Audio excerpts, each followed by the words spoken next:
Okay, so we didn't quite finish out all the information I was trying to get into the last video, but if you made it far enough to understand that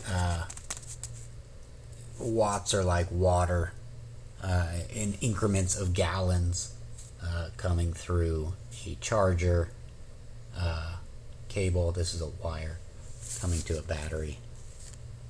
Amps are the size of the pipe. Volts are the pressure of the water that's flowing through. Okay. Most of the time you don't have to worry about this if you have a device that was pre-made for you, okay, that already has brains, that does all of its own thinking.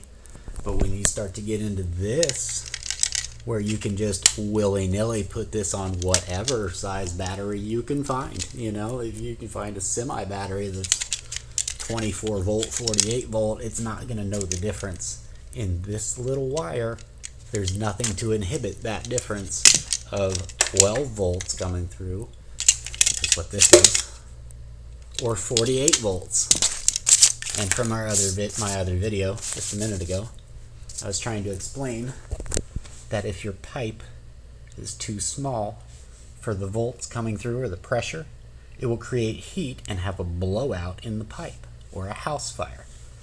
Another version of this, okay, what I was trying to explain with the jumper cables here, is that if you hooked onto the battery with your jumper cables and their wire is too small for the power coming out, what can happen is it blows out because it asks for too much coming out for the wire to take there. It will try to until it fails, and then it will catch fire.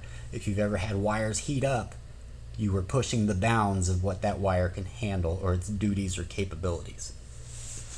There is a gauge chart. There's plenty of them online. Just look them up for amperage, gauge. I'm sure there's a chart. Use a couple keywords, you'll find it. It's not that difficult, but it will save you if you are engineering any of your own anythings. You're building your own battery bank, if you're just trying to wire one of these cool lights to your car battery. There's a lot of possibilities. The more you know, knowledge is power. If you're trying to pull a light bulb that's 10 amp, 120 volts, that becomes 1200 watts that you're trying to push out. That's how many gallons.